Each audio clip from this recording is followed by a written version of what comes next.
Siapa yang mengamalkan Islam ini dengan baik dan benar sesuai yang dikehendaki oleh Allah, tentu kita semua bisa menjawab. Siapa? Rasul dan para sahabat. Siapa yang sholatnya paling benar? Rasul dan para sahabat. Siapa yang zakatnya, hajinya, jihadnya benar? Rasul dan para sahabat. Satu generasi yang dijamin ampun, dijamin ridha, dijamin surga. Radhiyallahu anhum mardu'an wa addalhum jannat. Allah ridha kepada mereka, mereka ridha kepada Allah, dan Allah jamin mereka semua masuk surga. Kenapa? Karena telah mengamalkan Islam ini dengan baik dan benar sempurna. Maka tidak usah kita bingung, ngarang, peras otak, putar otak gimana caranya beragama yang benar, Islam yang benar. Nggak usah. Cukup contoh, lihat, contek para sahabat. Disinilah maka para imam mengeluarkan kaidah besar. Lau kana khairan lasabakuna ilaihi. Kalau sesuatu itu baik benar, sebuah peribadatan mahdoh itu baik benar, diridhai oleh Allah, pasti sudah dilakukan oleh para sahabat. Pasti para sahabat yang pertama kali melakukannya. Kalau sholat duha itu baik benar, tentu para sahabat yang pertama kali melakukan. Betul? Rasul dan para sahabat sholat duha? Iya. Kalau shaf lurus rapat, al-mankibu bimankibi sahibihi wal qadamu biqadami sahibihi, bahu menempel bahu sebelah, mata kaki menempel mata kaki sebelah, itu benar baik, tentu sudah dilakukan oleh para sahabat. Para sahabat melakukan? Ya. Kalau haji umrah itu baik, tentu para sahabat yang pertama kali melakukan. Ya. Kalau ada zikir khusus, salawat khusus, ceramah khusus di tanggal 12 Rabiul Awal itu benar baik, Maulid Nabi, tentu para sahabat yang pertama kali melakukan. Ada para sahabat memperingati kelahiran Nabi sallallahu alaihi wasallam, saatnya kita berzikir khusus, saatnya kita muhadarah khusus, saatnya kita baca salawat khusus. Ada seperti itu? Tidak ada. Dan begitu seterusnya. Tidak ada satupun kebaikan dalam Islam, apalagi itu ibadah mahdoh, apalagi itu akidah, yang belum pernah dilakukan oleh para sahabat. Kalau ada, berarti salah. Kalau ada, berarti keliru. Maka pertanyaan Imam Syafi'i kepada Bishr bin Ghiyas al-Marisi, dari mana engkau ambil akidahmu ini? Dari mana?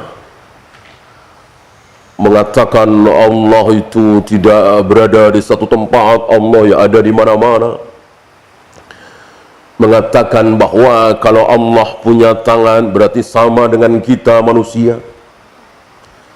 Mengatakan bahwa Allah tidak mungkin bisa dilihat walaupun nanti di surga.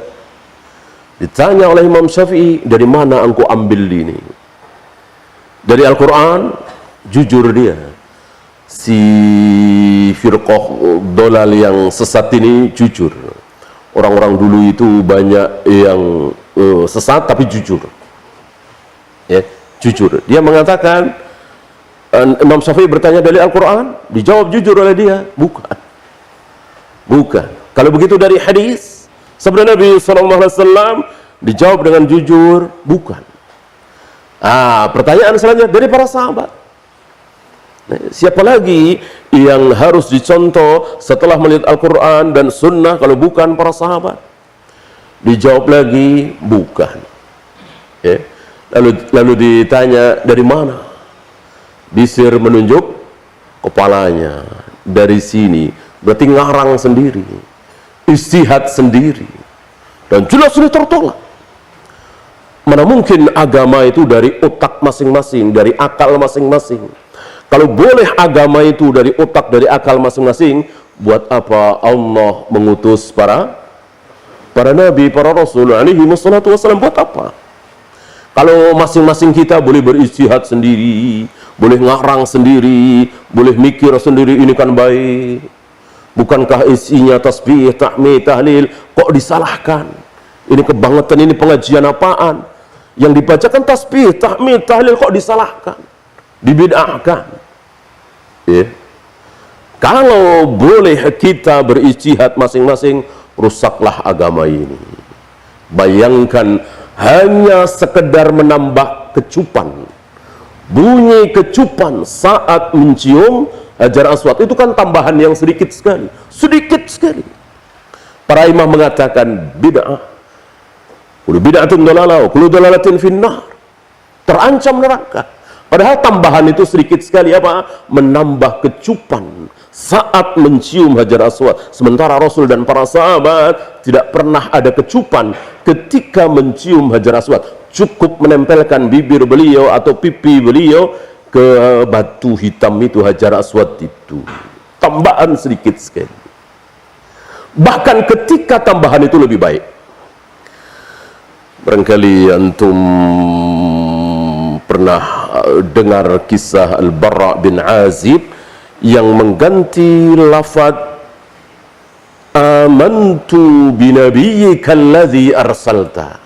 Doa menjelang tidur yang panjang.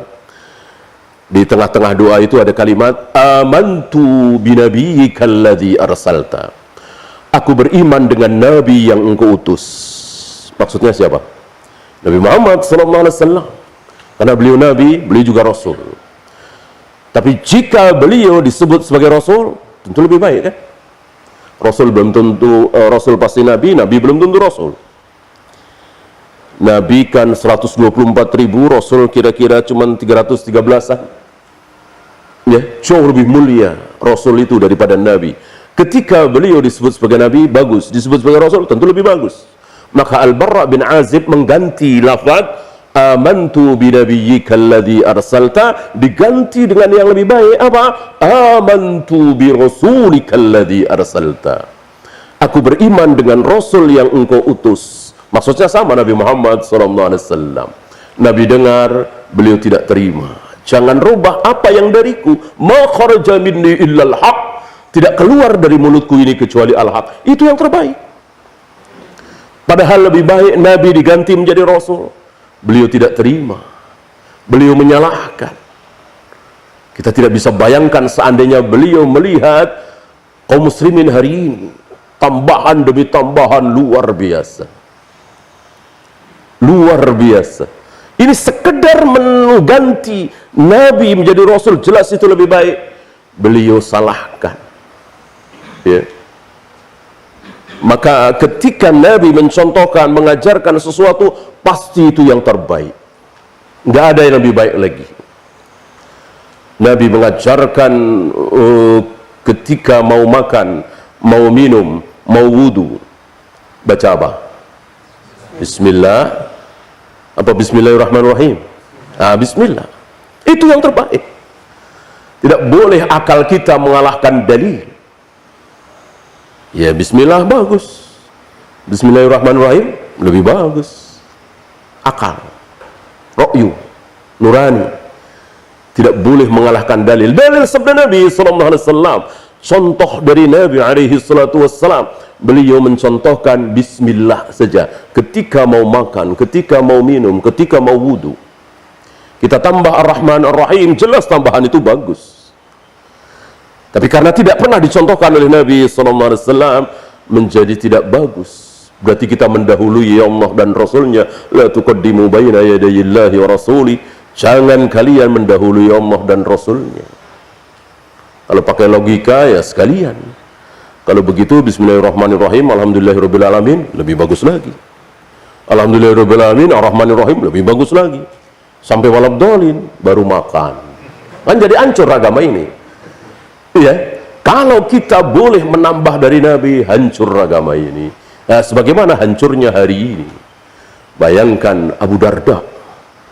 Abu Darda seorang sahabat yang hari itu hidup ketika Rasul, Abu Bakar, Umar, Utsman sudah pada wafat. Abu Darda melihat kaum muslimin, anak-anak muda tentunya yang umurnya jauh di bawah beliau, yang belum pernah ketemu dengan Nabi, belum pernah ketemu dengan Abu Bakar, Umar. Abu Darda mengeluh. Dengan sigot mubalaghah Abu Darda mengatakan, tidak ada persamaan kalian dengan Nabi SAW dan para sahabat kecuali satu. Apa? Sholat. Cuman sholat doang yang sama, lainnya beda semua. Itu Abu Darda.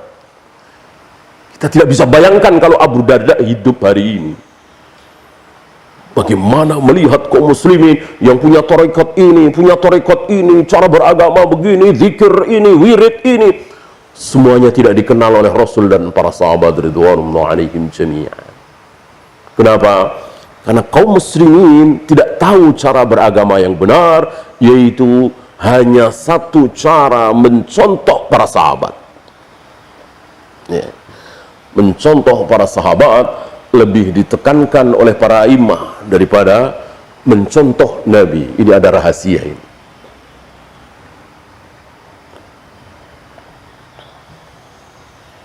Kenapa sih nggak cukup Nabi saja?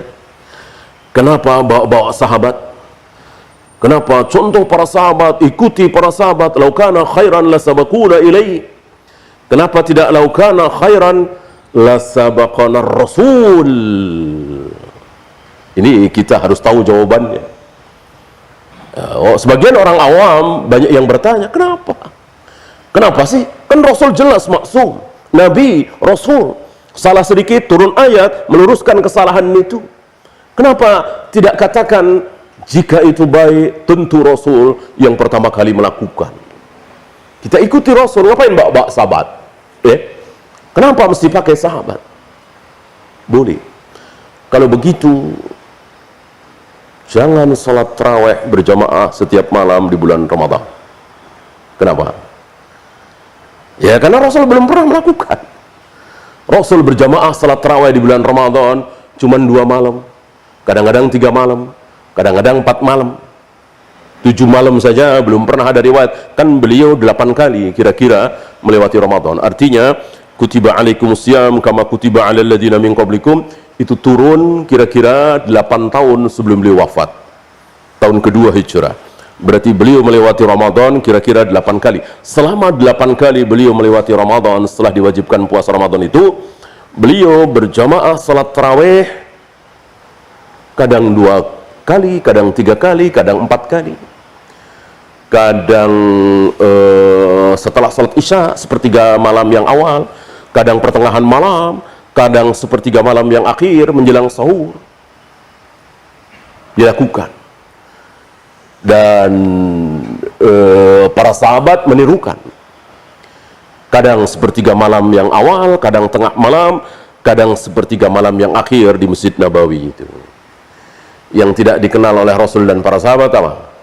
Sepertiga malam yang awal melakukan, sepertiga malam yang akhir melakukan. Nah ini tidak ada riwayat. Dan kembali kepada kaidah tadi, laukana khairan lasabakuna ilaihi. Kalau cara seperti itu benar baik, tentu para sahabat yang pertama kali melakukan.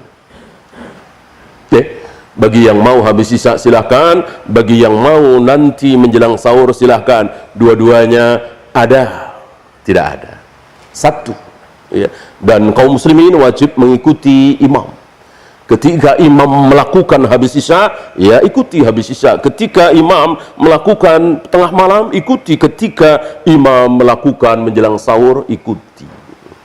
Ya, ini salah satu cara beragama, ikuti para sahabat. Bukan ikuti si A, si B, si C. Ya, bukan ikuti apa yang ada di Mekah, apa yang ada di Madinah, apa yang ada di Malaysia, apa yang ada di Indonesia, Mesir, tidak. Yang jaminan benar adalah Rasul dan para sahabat. Kembali pertanyaan tadi, kenapa kita tidak cukupkan diri seandainya itu benar, pasti sudah dilakukan oleh Nabi sallallahu alaihi wasallam. Kita ikuti Nabi, kenapa mesti bawa-bawa para sahabat? Satu contoh tadi, jika kita mencukupkan diri dengan Nabi, tidak bawa-bawa sahabat, jadi jangan salat berjamaah tarawih setiap malam di bulan Ramadan. Jangan mengumpulkan Al-Quran dalam satu mushaf. Karena Nabi tidak pernah melakukan ini. Jangan pernah memerangi para pemberontak Khawarij ketika dia masih muslim. Kenapa? Nabi tidak pernah melakukan memerangi sama muslim.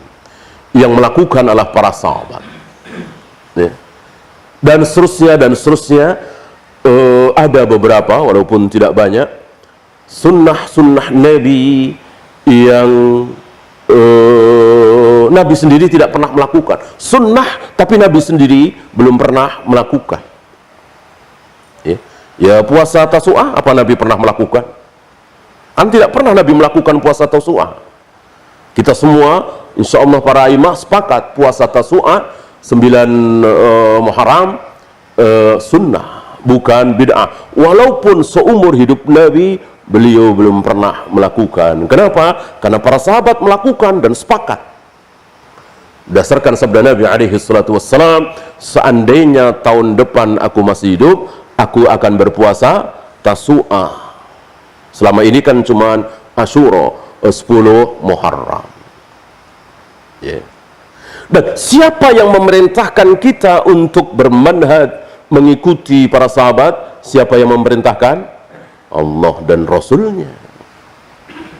Tentu tidak asing di telinga kita apa yang diucapkan oleh Nabi, alaikum bisunnati wa sunnatil khulafa'ir rasyidin al-mahdiyyin. Ikutilah sunnah-sunnahku dan sunnah para sahabatku. Al-khulafa ar-rasyidin al-mahdiyyin siapa? Siapa? Seluruh sahabat. Seluruh sahabat adalah khalifah Rasul dalam masalah pemahaman. Kullu sahabatin khalifatur Rasul fil fahmi. Seluruh sahabat adalah khalifah Nabi, khalifah Rasul dalam masalah pemahaman.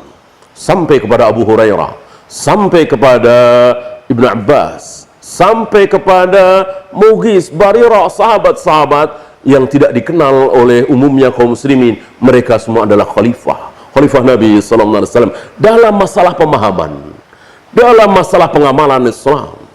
Adapun dalam masalah kekuasaan, kita semua tahu khalifah cuman 4, Abu Bakar, Umar, Utsman, Ali. Dalam masalah kekuasaan, orang nomor 1 di seluruh dunia Islam adalah Abu Bakar.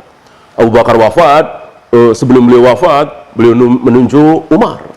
Sebelum Umar wafat, saat usus beliau keluar karena ditusuk oleh Abu Lu'lu ketika mengimami salat subuh, sebelum beliau wafat, beliau tunjuk 6 orang, salah satunya yang jadi yaitu Utsman bin Affan, dan begitu seterusnya.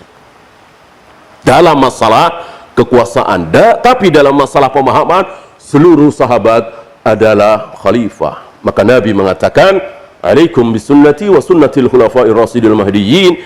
Difahami oleh para imam, ikutilah sunnah-sunnahku dan sunnah para sahabatku. Dan menarik di sini, addu alaiha.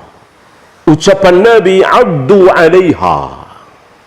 Padahal kalau menurut kaidah bahasa Arab mestinya jangan ha, tapi huma. Kan ada 2 sunnah, sunnahku dan sunnah para sahabatku. Alaikum bisunnati wa sunnatil khulafa'ir rasyidil mahdiyyin. Berarti ada 2 sunnah. 2 kan? 2 ha apa huma? Hiya apa huma? Mestinya huma, abdu alaihima, kan begitu. Ini rahasia yang keluar dari lisan Nabi sallallahu alaihi wasallam. Beliau tidak mengatakan abdu alaihima, bukan berarti salah. Kalau salah secara kaidah bahasa Arab, berarti beliau tidak maksum. Beliau maksum. Kemaksuman beliau bukan hanya masalah salat, puasa, zakat, haji, ibadah mahdhah, tidak. Masalah bahasa, masalah lughah, beliau maksum. Dijaga oleh Allah. Maka Imam Syafi'i yang merupakan hujjatun fil lughah, hujjah dalam masalah lughah, bahasa Arab, dan semua orang tahu, terutama di zaman beliau, kalau ada perselisihan tentang lughah, ini sebetulnya maknanya apa, ini sebetulnya maknanya apa, tempat yang paling pas untuk bertanya adalah Imam Syafi'i. Imam Syafi'i yang merupakan hujjatun fil lughah, beliau mengatakan apa? Tidak ada yang menguasai bahasa Arab secara sempurna, tidak ada. Kecuali Rasulullah Muhammad sallallahu alaihi wasallam. Sempurna beliau.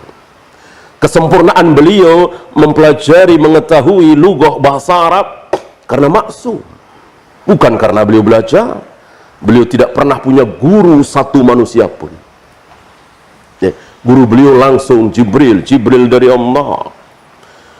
Maka berapa kali Nabi berbicara dengan bahasa Arab? Ya, bahasa Arab. Nabi tidak pernah mengambil berbicara dengan bahasa asing.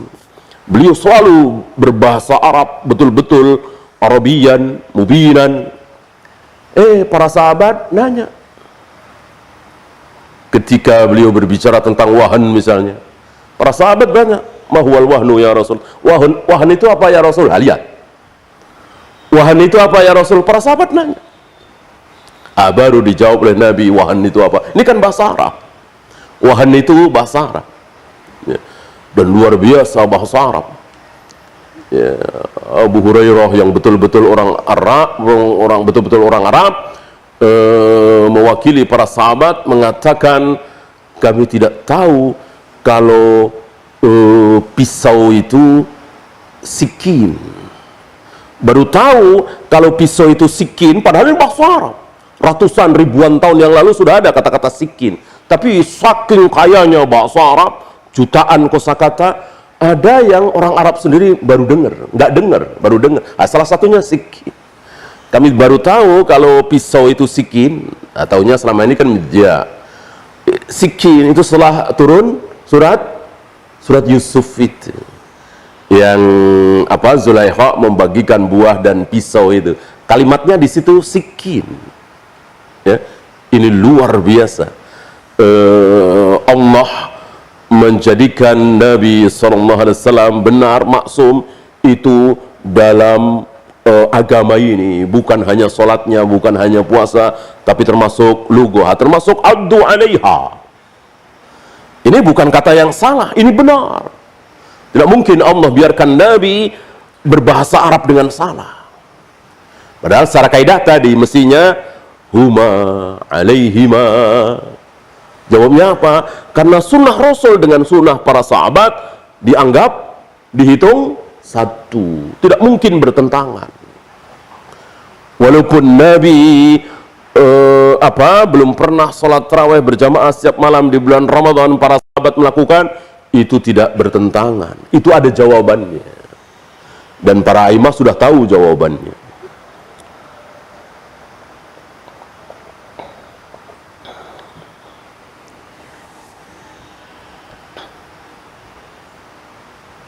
Fa in amanu bimithli ma amantum bih, seandainya mereka beriman, ini bukan sabda Nabi lagi, ini surat Al-Baqarah. Seandainya mereka beriman dengan seperti iman kalian, seandainya mereka beriman, mereka siapa? Siapapun imannya itu seperti iman kalian. Kalian ini siapa? Kalian yang kaum muslimin yang beriman, yang hidup di saat ayat itu turun. Siapa kalau bukan sahabat? Hasan Basri nggak masuk di situ, Tawus nggak masuk di situ, Atha bin Abi Rabah nggak masuk, Mujahid nggak masuk. Kan ketika ayat ini turun mereka semua belum lahir. Beberapa tahun setelah Nabi wafat baru mereka lahir. Mereka tidak bertemu dengan Nabi, tidak bertemu dengan Abu Bakar, tapi bertemu dengan Ibnu Abbas, bertemu dengan Anas bin Malik, bertemu dengan Ibnu Umar dan lain-lain. Disebut tabi'i. Ya. Siapa kalian di sini? Jika mereka beriman persis seperti iman kalian, para sahabat, maka faqad ihtadaw, pasti mereka dapat hidayah, dapat petunjuk. Benar. Ini mafhum apa? Mafhum apa? Muwafaqah apa mukhalafah? Mukhalafah. Artinya siapapun yang beriman tapi tidak seperti iman kalian para sahabat, maka tidak dapat petunjuk, sesat. Siapa yang beriman tapi tidak seperti imannya para sahabat, sesat. Adakah sahabat yang mengatakan Allah ada di mana-mana? Allah ada di hati kita, Allah ada di pojokan sana, Allah ada di bawah karpet sana, di mana-mana? Di mana-mana, tentu di mana-mana ada Allah. Ketika ada seorang mau masuk WC toilet, di situ ada Allah. Ya, di bawah kita duduk ini ada Allah. Ini penghinaan besar. Orang yang mengatakan bahwa Allah ada di mana-mana. Sementara 7 ayat dalam Al-Quran, puluhan sabda Nabi menegaskan bahwa Allah berada di satu tempat, yaitu di atas arsy. Jangan bilang di arsy kalau bahasa kita, ya. Kalau bahasa kita, kalau bahasa Arab, ala bisa, fi bisa. Bahasa Arab. Kalau bahasa kita harus di atas, jangan di. Jangan di. Kalau bahasa Arab bisa ala, bisa fi, huruf jar itu kan tidak bisa diartikan dengan satu. Nah, kesalahan mereka yang membenci kaum salaf mengatakan Allah berada di atas arsy, bersemayam di atas arsy, mereka menerjemahkan fi itu dengan di langit, terutama Jariyah itu. Ketika Jariyah itu ditanya oleh Nabi, "Aina Allah?" Di mana Allah berada, sambil menunjuk langit, yang keluar dari mulut Jariyah apa? Alas sama apa fis sama? Fis sama. Fis sama. Ini diterjemahkan oleh orang-orang yang tidak suka dengan kaum salaf. Oh, di langit. Di langit. Dia menerjemahkan fi itu di. Kalau begitu fasiru fil ardi gimana coba? Ya, berjalanlah, bertebaranlah kalian di bumi gitu, berarti apa? Nyungsep ke bumi begitu. Fi bisa bermakna ala, di atas bukan di, tapi di atas. Dan banyak sekali ayat hadis yang menunjukkan, yang dengan memakai kalimat huruf fi, huruf jar fi, tetapi yang dimaksud adalah fauqa, ala, di atasnya. Begitu juga dengan Allah fis sama, Allah di langit, yang dimaksud Allah fi langit, yang dimaksud adalah Allah di atas langit, di atas arsy. Bukan di arsy, menempel di arsy seperti saya ini duduk menempel di kursi, tidak. Sifat Allah itu salah satunya bainun an kulli khalqihi. Allah itu terlepas, jauh dari seluruh makhluknya. Tidak ada makhluk yang menempel pada diri Allah. Kalau Allah duduk di atas arsy, berarti arsy itu menempel dengan Allah, Allah itu menempel dengan arsy, tentu batil. Jarak antara arsy dengan Allah entah berapa juta kilometer. Allah jauh berada di atas arsy, bukan di nempel di arsy, bukan. Allah tidak butuh arsy yang butuh Allah. Makhluk Allah terbesar, arsy tidak menempel di diri Allah. Adakah para sahabat yang mengatakan seperti itu? Tidak ada, jangan. Ya. Adakah sahabat yang mengutak-atik kalimat ma mana'aka antas sudah lima khalaqtu biyadayya? Wahai iblis, kenapa engkau tidak mau sujud kepada Adam, padahal Adam telah aku ciptakan langsung dengan kedua tanganku? Entah berapa kali para sahabat mendengar ini dari lisan Nabi SAW, dalam obrolan beliau, dalam majelis beliau, di mimbar beliau, entah berapa puluh, berapa ratus kali, bahwa Allah telah menciptakan Adam dengan kedua tangannya. Adakah para sahabat yang berkomentar, yang nanya, yang membahas, yang ngotak-ngatik, yang mentakwil? Jawabnya tidak ada. Seluruh sahabat kompak, sama, ittifaq bahwa Allah betul-betul menciptakan Adam dengan kedua tangannya. Berarti Allah memiliki tangan berapa? 2. Kata siapa? Kata Allah dan Rasulnya. Kalau Allah tidak punya tangan, lalu Allah mengatakan aku telah ciptakan Adam dengan kedua tanganku, berarti bohong. Maha suci Allah dari kebohongan. Orang Mu'tazilah, orang Jahmiyah, sebagian Asy'ariyah, Maturidiyah yang mengatakan Allah tidak punya tangan, atau tangan yang dimaksud anu, berarti telah menuduh Allah, bohong lisanul hal mereka, walaupun tidak keluar kalimat vulgar seperti itu, tapi ya otomatis orang nggak punya tangan kok mengatakan, aku ciptakan Adam dengan kedua tanganku, aku bentangkan kedua tanganku di malam hari. Untuk apa? Liyatuba musiun nahar, untuk menerima taubat hamba-hambaku yang berbuat dosa di siang hari. Dan aku bentangkan kedua tanganku di siang hari. Untuk apa? Untuk menerima taubat hamba-hambaku yang berbuat dosa di malam hari. Dan begitu setiap hari sampai hatta tatul asyamsu min maghribiha, sampai matahari terbit dari barat. Ketika matahari terbit dari barat, Allah sudah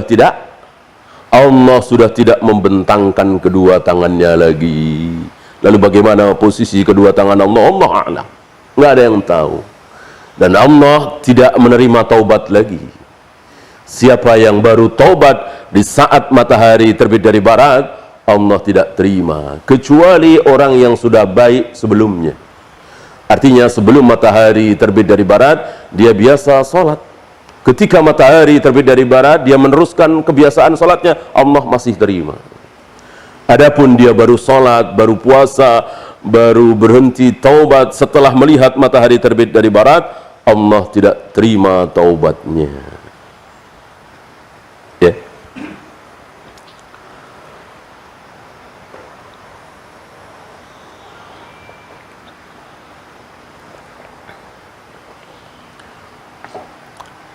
Adakah perbuatan Nabi Sallallahu Alaihi Wasallam yang bukan sunnah? Perbuatan Nabi ini ibadah ya, bukan adat kebiasaan sehari-hari, makan anu, minum anu, suka ini, nggak suka itu, bukan. Ini ibadah. Salat misalnya, puasa misalnya, zikir, wirid, dan itu dilakukan oleh Nabi. Dan ternyata itu bukan sunnah. Adakah? Mikir sebentar. Dilakukan oleh Nabi dan itu ibadah mahdhah, jelas. Bukan ibadah ghairu mahdhah. Senyum, cari nafkah, berbakti kepada orang tua, menolong orang, ini kan ibadah ghairu mahdhah. Kalau itu ya ini nggak usah Nabi, nggak usah kita. Orang-orang kafir juga melakukannya.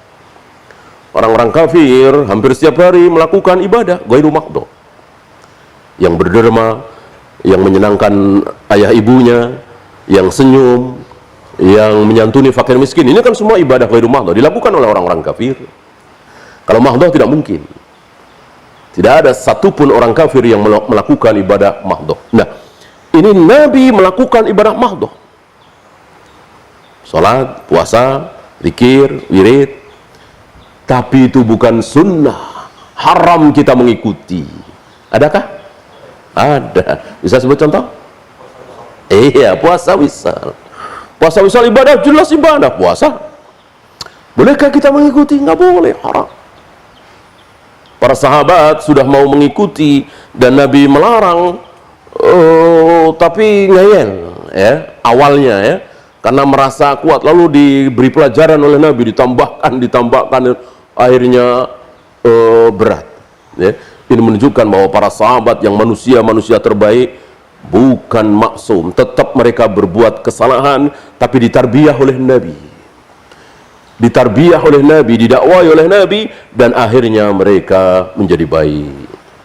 Jadi kebaikan para sahabat itu pakai proses, bukan tanpa proses. Tiba-tiba ketika masuk Islam menjadi manusia terbaik, tidak seperti itu. Ya banyak kisah bagaimana tarbiyah Nabi kepada para sahabat, kepada istri-istri beliau dalam perang Khaybar. Antum saksikan bagaimana para sahabat terus ingin bertahan di depan benteng itu.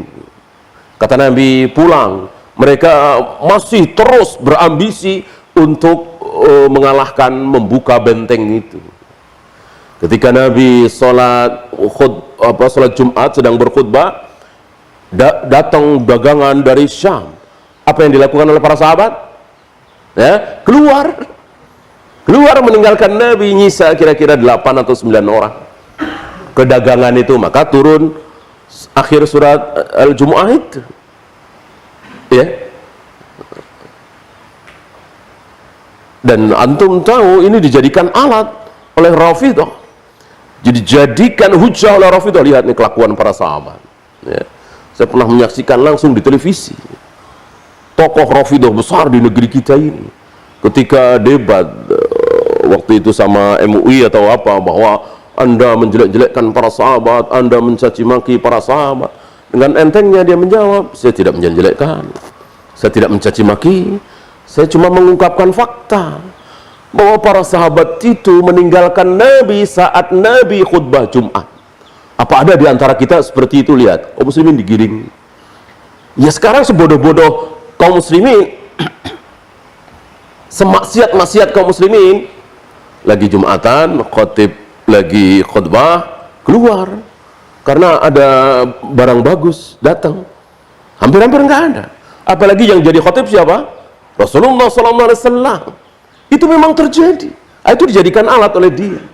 Dia lupa bahwa kebaikan para sahabat, kesempurnaan para sahabat, pujian Allah kepada para sahabat, jaminan Allah kepada para sahabat surga, ridho, ampun, itu dengan proses. Itu sedang proses menuju kebaikan. Ya istilah kita guru terhadap murid, kadang dijewer, kadang di ini, di itu, kan wajar. Akhirnya menjadi baik. Gitu ya. Ah, jadi antum tahu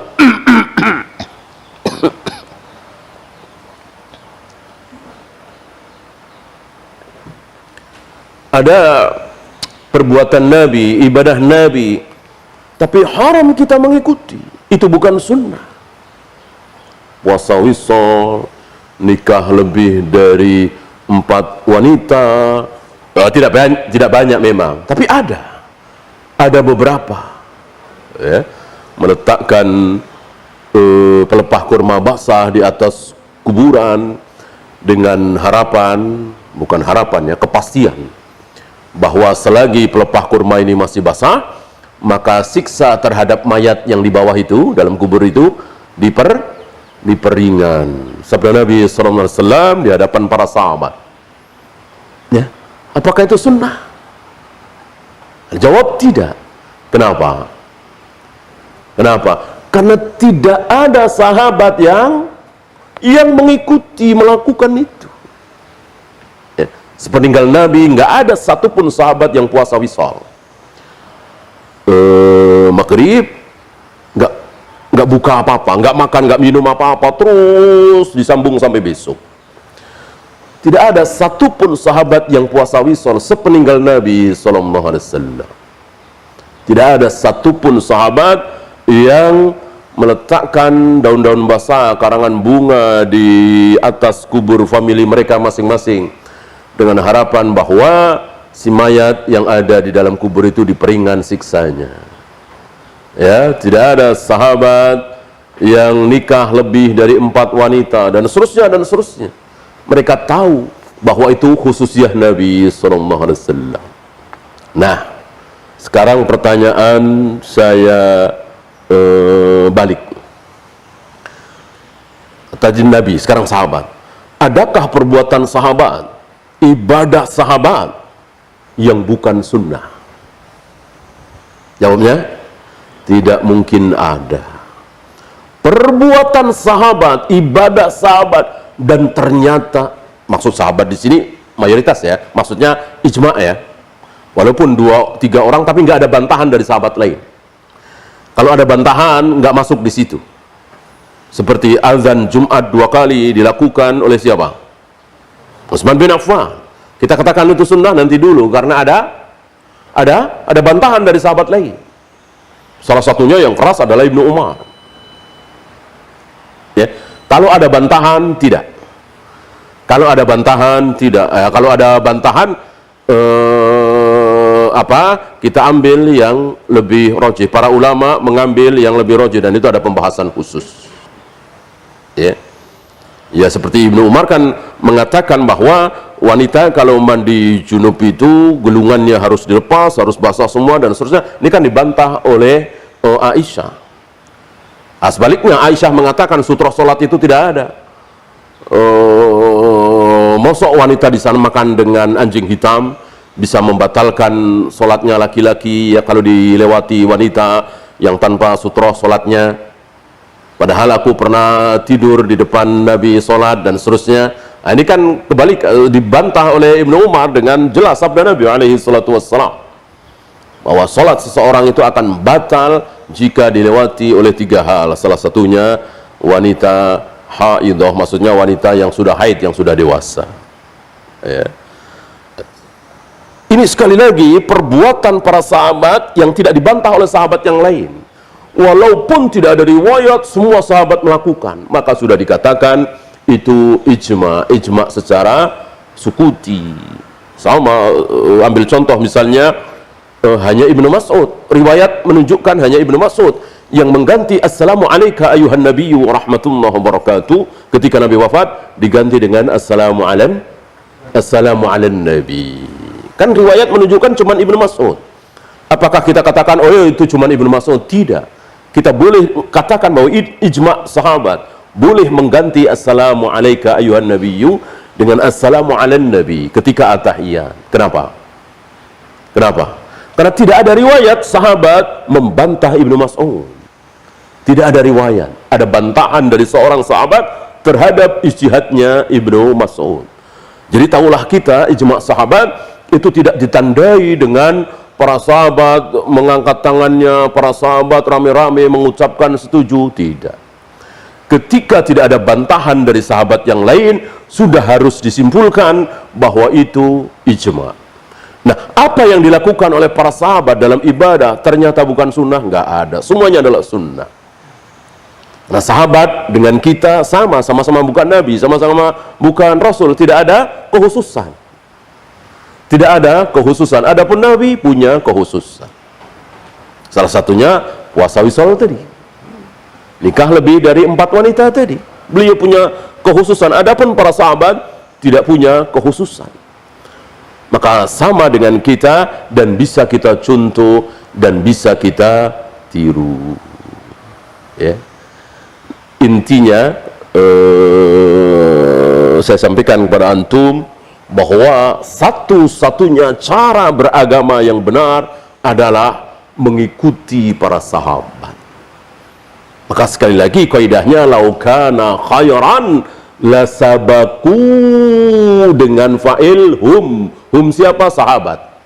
Bukanlah sabaqona rasul, tapi lasabakuna ilai, sabaku di sini hum, fa'ilnya hum para sahabat. Jika sesuatu baik benar, pasti para sahabat yang pertama kali melakukan. Jika berjamaah salat tarawih 2 kali di satu masjid, yang pertama habis isya, yang kedua nanti menjelang sahur, kok itu benar baik? Tentu para sahabat yang pertama kali melakukan. Itu. Jika membuat sutroh-sutroh khusus di masjid itu, sutroh kayu kan juga ada di masjid-masjid, itu baik benar, tentu para sahabat yang pertama kali melakukan. Kalau ada, jangan ragu-ragu. Kalau nggak ada riwayat para sahabat melakukan itu, jangan kita beda dari para sahabat dalam masalah ibadah mahdhah. Kecuali ghairu mahdhah. Jangankan sahabat beda dengan Rasul, nggak masalah. Ibadah mahdhah kita, ibadah ghairu mahdhah kita beda dengan Rasul, nggak masalah. Rasul senyum ibadah, kita senyum ibadah. Senyum Rasul dengan senyum kita harus sama? Iya, nggak mungkin. Kita nggak tahu senyum Rasul kayak apa. Senyum kita insya Allah tidak sama dengan senyum Rasul. Ya, Rasul senyum luar biasa. Para sahabat ikut bahagia ketika Nabi senyum, ketika Nabi tertawa, luar biasa. Berseri wajah beliau. Ya. Kita ketawa, belum tentu teman-teman kita senang, ya. Kita ketawa banyak yang nutup mulut, yang nutup hidung, ya. Itu beda senyum kita dengan senyum Nabi. Masalah? Enggak masalah, karena itu ghairu mahdhah. Yang harus sama itu yang mahdhah. Ya. Nah, sementara ada perbuatan Nabi yang bukan sunnah, ini kebalikannya. Ada sunnah, tapi Nabi belum pernah melakukannya sekalipun. Padahal itu sunnah. Ada nggak? Ada nggak? Itu jelas sunnah, berpahala, ibadah mahdoh. Tapi sekalipun seumur hidup Nabi belum pernah melakukan. Adakah? Ada apa? Nah, tadi puasa Tasu'a. Kan jelas sunnah. Tapi seumur hidup Nabi belum pernah melakukannya. Ya, apalagi merombak Ka'bah. Merombak Ka'bah. Kan Ka'bah di zaman beliau itu beda dengan Ka'bah sesuai sunnah Nabi Ibrahim, Nabi Ismail. Dan beliau tahu. Dan beliau mengatakan, kalau bukan karena kaummu, yang diajak bicara Aisyah, maksudnya para wanita yang tentu banyak ngomong, imannya lemah dan seterusnya, dan bukan karena kita baru saja keluar dari kekufuran, ya kan bukan ratusan tahun ya Islam datang ketika Nabi bersabda ini, baru belasan tahun ya kan, beliau cuma 23 tahun kan beliau menjadi Nabi, menjadi Rasul. Kalau bukan karena itu, aku sudah rombak Ka'bah ya. Pintu masuk beda, begitu keluar beda. Hijr Ismail aku tinggikan, karena Hijr Ismail ini bagian dari Ka'bah, karena kekurangan saja materialnya, maka segitu, nanti begini, ini pun disabdakan oleh Nabi, dicatat dengan sangat akurat di kepala Aisyah. Aisyah luar biasa hafalannya, dan itu kebaikan. Sampai beliau wafat, beliau belum rombak Ka'bah sesuai dengan kebaikan yang dicontoh oleh Nabi Ibrahim, Nabi Ismail. Dan apa yang diucapkan oleh Nabi disampaikan oleh Aisyah kepada keponakannya, anaknya Asma, anaknya Zubair bin Awam. Zubair bin Awam nikah dengan Asma kan? Siapa anaknya Asma? Anaknya Zubair bin Awam, Abdullah bin Zubair, yang sering digendong-gendong oleh Aisyah ya. Maka Aisyah berkunyah Ummu Abdillah, ibunya Abdullah, maksudnya Abdullah bin Zubair itu ya. Karena wanita laki-laki yang tidak punya anak boleh berkunyah. Nah, disampaikan kepada Abdullah bin Zubair, dan dicatat pula dengan hafalan yang kuat oleh Abdullah bin Zubair, bahwa Ka'bah yang benar sesuai dengan contoh Nabi Ibrahim begini. Akhirnya Abdullah bin Zubair sempat menjadi khalifah zaman fitnah ini ya, sempat menjadi khalifah. Wabil khusus tadinya semua, lalu berkurang. Menakjubkan sekaligus mengharukan ya kisah Abdullah bin Zubair. Kekuasaannya tadinya luas, hampir seluruh dunia Islam di bawah kepemimpinan beliau. Akhirnya Syam lepas oleh Marwan bin Hakam, tinggal Hijaz. Lepas lagi tinggal Mekah, Madinah. Madinah lepas tinggal Mekah. Mekah lepas tinggal Masjidil Haram. Masjidil Haram lepas tinggal Ka'bah, di sekeliling Ka'bah doang ya. Pengikutnya satu persatu keluar satu persatu. Ini kan zaman fitnah ya, pertangan sama Muslim, artinya Hajjaj bin Yusuf kan luar biasa hari itu. Nah, sebelum ketika beliau menjadi penguasa itu, Ka'bah betul-betul dirombak persis seperti yang disabdakan oleh Nabi ya. Dan tidak ada satupun sahabat, apalagi tabi'in, yang protes. Memang begitu. Banyak yang tahu sabda Nabi yang diriwayatkan oleh Aisyah. Nah, setelah kekuasaannya itu habis, hanya sekitar Ka'bah saja, dan luar biasa semuanya keluar ya, barok berlepas diri, tinggal satu. Siapa? Ibunya. Luar biasa ya. Asma siap mati demi membela anaknya ini. Kasih sayang seorang ibu. Akhirnya digantung, akhirnya dibunuh secara kejam oleh Hajjaj bin Yusuf. Dan Ka'bah diapain oleh Hajjaj bin Yusuf? Ka'bah dibalikin lagi secara semula. Dia nggak terima. Kita tahu siapa Hajjaj bin Yusuf ya. Sampai kezalimannya, kekejamannya, kesadisannya, kebengisannya luar biasa. Sampai Hasan Basri mengatakan, seandainya nanti masing-masing umat, generasi kaum itu berlomba di hadapan Allah untuk menyerahkan manusia paling zalim di zamannya, kita serahkan nanti Hajjaj bin Yusuf, kita menang. Bahasa beliau ya, artinya zalimnya luar biasa, sangat luar biasa. Dan ini pelajaran besar bagi kita ketika kita dipimpin oleh seorang pemimpin yang zalim tapi muslim. Hajjaj bin Yusuf muslim. Hajjaj bin Yusuf bukan Kristen, bukan Yahudi, bukan Buddha, bukan Hindu, bukan ateis, muslim, sholat. Tapi kejamnya luar biasa. Muslim kan macam-macam. Hari itu ada sahabat, hari itu banyak para tabi'in, dan semuanya diam. Semuanya diam. Gak ada satupun yang mengatakan kita galang persatuan, kita lawan Hajjaj bin Yusuf, kita turun ke jalanan, kita siapkan senjata, kita ini kan gak ada. Semuanya diam, semuanya sabar. Karena apa? Karena sunnah Nabi SAW. Ketika kita dipimpin oleh seorang muslim yang zalim, sabar, sabar. Dan kesabaran para rakyat hari itu karena mereka faham sunnah, membuahkan hasil yang luar biasa. Allah matikan Hajjaj bin Yusuf. Mudah sekali bagi Allah.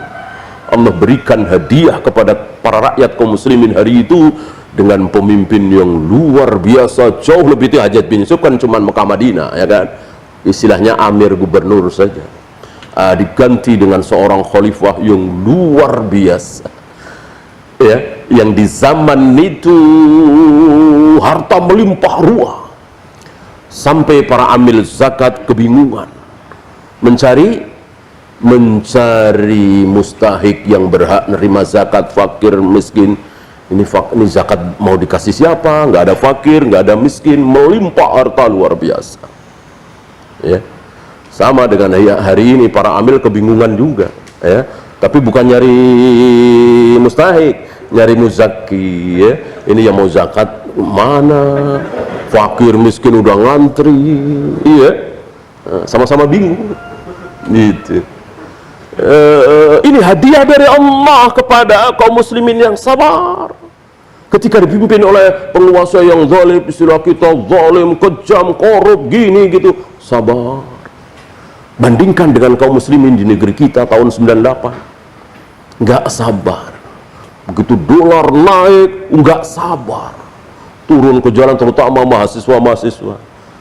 Ya. Barangkali ada di antara antum yang ikut demo waktu itu 98 ya, mahasiswa ya. Saya yakin banyak yang nyesel. Saya yakin banyak yang hari itu Ustaz Hakim bicara, Ustaz Yazid bicara, Ustaz bicara, sabar, nggak digubris. Apa itu Ustaz apa? Apa istilahnya? Cemen, Ustaz cemen, ya. Penguasa zalim, lawan, teriak di mimbar, sok jagoan. Padahal itu bukan sunnah. Sunnahnya apa? Sabar, sabar. Akhirnya bukan ganjaran yang Allah berikan, musibah demi musibah. Betul, Pak Harto lengser. Habis itu apa yang terjadi? Kemakmuran, kesejahteraan, persatuan? Enggak. Cekcok luar biasa, gambar porno di mana-mana. Majalah apa itu dulu? Playboy yang hampir tidak mungkin terbit di Indonesia terbit. Aliran sesat begitu berani, satu provinsi hilang, dan seterusnya dan seterusnya. Ya, setahun, 2 tahun, 5 tahun lalu baru terasa. Ya, akhirnya dilecehin nama beliau. Enak camanku doh. Jadi tahu sendiri. Ya, makanya pelajaran besar. Ini masih mending di kita. Coba di Mesir waktu itu, yang di Irak, di Syria apalagi hancur-hancuran. Karena ketidaksabaran kaum muslim tidak mengikuti para sahabat. Ya, barangkali hanya itu yang bisa saya sampaikan pagi ini. Sebelum ditutup, barangkali ada 1-2 pertanyaan.